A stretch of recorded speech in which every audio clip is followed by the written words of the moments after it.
our mission here as human beings is to get to that beautiful place you described. Is that possible for everyone? It is possible for everyone. Easier said than done. Not because it's difficult, because it is so simple and our minds are so complicated that we get analysis paralysis and are stuck by the way with a punctured tire on the highway to the divine. So has Babaji reached that pure state, you feel? He's one of the few. Babaji has definitely, with no shadow of doubt, come from beyond the state of divine mind. Mm-hmm. He has directly been, and why in his infinite compassion he chose to come back, and how he came back is totally mind-blowing. And therefore, I don't feel myself qualified to say the manner in which he came back or why he came back, but with my own limited tin-ticking mind, I can say that the word is compassion for humanity, which is a part of him, mm-hmm. to bring souls to that infinite state of self-realization. If not God realization, which we cannot discuss about much, because these are things experienced by higher beings, up to God self-realization, which people call God realization, because God is in the self also. In that state, we can discuss that, yes, he is lead kindly light. Because you've written this very, very beautifully published book, Babaji, The Lightning Standing Still, which is a transmission from this divine being to earth, yes. For evolution, yes. for the evolution of consciousness. Yes. So, and it's beautifully designed. I mean, and in this transmission, the pages are so well preserved and manicured. You talk about 2012. So, and this is on everyone's mind now in our present evolution. The Babaji gave you direct transmission about how to prepare and this change in 2012. Please share that vision. An infinitesimal portion of Babaji, which was too much for me to capacitate in a million years, gave me this transmission. Mm-hmm. And the infinite part of Babaji, I am not qualified to speak upon. I've made an endeavor here, and a very beautiful endeavor according to some people, but I think I failed hopelessly, because he is beyond words, beyond deeds. And I think I must get myself on a lower pedestal to communicate with people that yes, the message definitely is from Babaji, and it later formulated into my work and mission, where I say that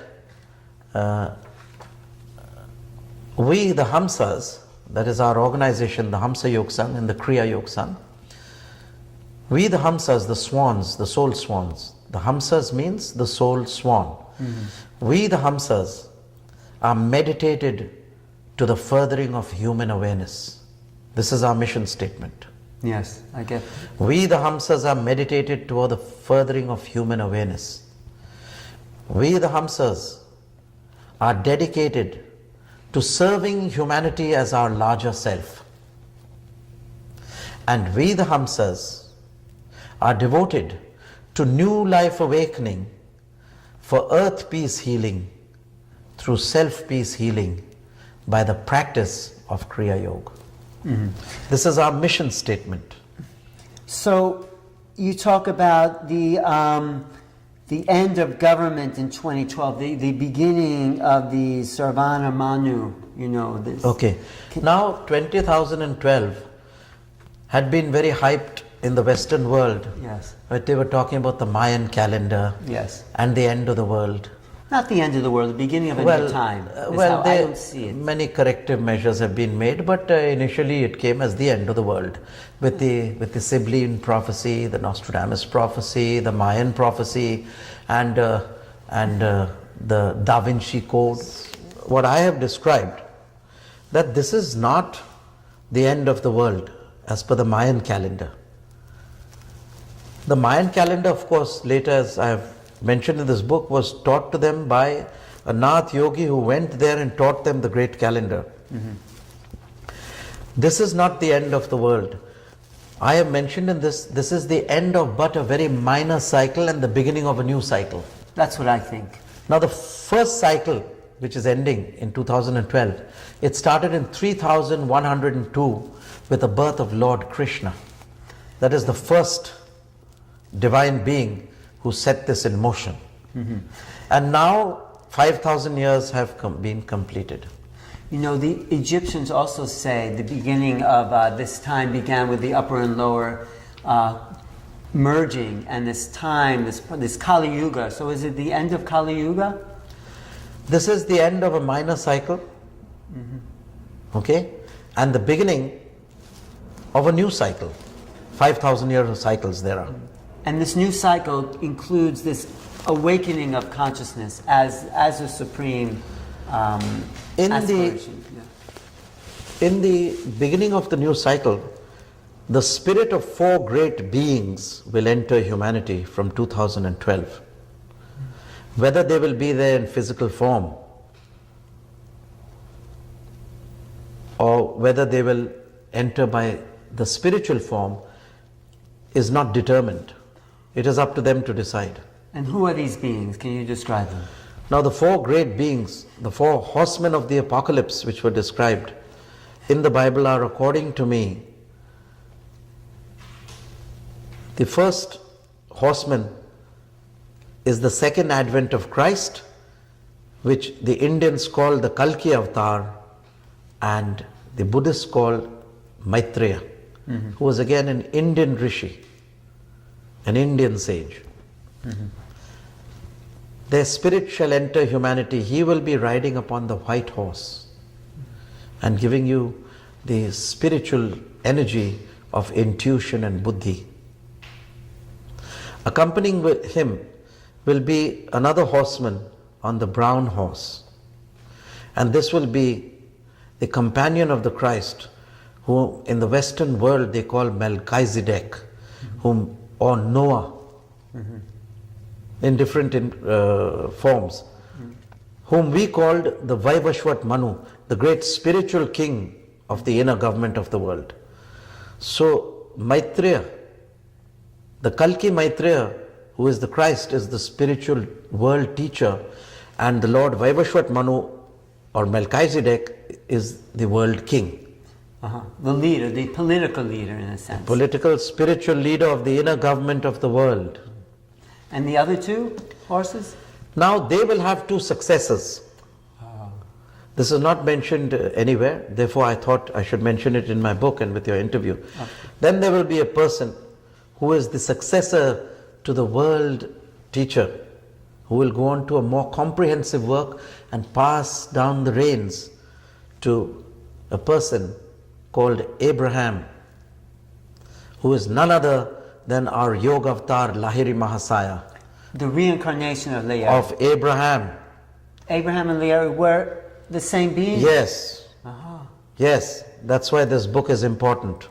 This is my work, and this is what I want to give to the world, that you are not without Lahiri Mahasaya and Yukteswar. So the world teacher, that is the Christ, the Maitreya Krishna, Kalki, will hand over the reins to Yoga avatar Lahiri Mahasaya, who will be the future world teacher. He is also known as, Lahiri Mahasaya is also known as Devapi, the ancient king during the time of Mahabharata, or Kutummi, as the theosophists know him at. And then the fourth horseman. Now this horseman, the third horseman, will be riding a horse which is biscuit yellow color. Okay? The fifth horseman will be riding a black horse. The fourth horseman, yes. The fourth horseman will be riding the black horse. And he will be the successor for the world king, which is El Moria, or in olden times Moses, who is none other than Gyan Avatar Sri Yukteswar of the Kriya Yoga. Now above these four horsemen of the apocalypse, these are great spiritual masters of the inner government of the world, the spiritual controllers, the Antaryamis. spiritual controllers. But where is Babaji in them? That's the question. Babaji is nowhere in the scene. He is just called the eternal witness. And because he is the background, the process of all the four horsemen, the process of the evolution of humanity, he is the eternal witness and the final goal. So he, in this whole drama, Babaji is the path, the process, and the paradise of humanity. He is, it's like a string, he is holding the string from on top. He is the eternal witness. The four strings are coming down, and they're the four horsemen who are coming from Babaji, this great initiate of all initiates, this great banyan tree from which all the ancient hierophants and initiates and avatars and prophets branch off. Hermes and Orpheus and Christ and Krishna and Buddha, they all emanate from Babaji, the great mysterious non-being. For him, if everything is taken out from Babaji, the complete will still remain complete. For Babaji is the greatest enigmatic mystery of spiritual history. That's what I say. Okay. Yes. I do like the energy that's coming through you. I love your poetry and the place of consciousness that you are bringing in. So I acknowledge that work as a teacher for people to help evolve who they are so we can all come to the level of pure knowing. That's what your work feels like here. Well, they say a teacher informs and a master transforms. Mm-hmm. So you meant master, but you said teacher, but it's fine. But the difference is that most of my work is experiential. I give the experience. Let's talk about that. I went to one of the satsangs and I said, humanity are uniting religion, breath are uniting prayer, and consciousness are uniting God. So in the UN also and some other place they asked me, the breath, Gurunath, you have said, is the connecti of the human race. It binds the human race. How can you prove this? So I said, I will breathe through you. So I told them to breathe. I did a process. I told them stop breathing, and their breath was still continuing. Can we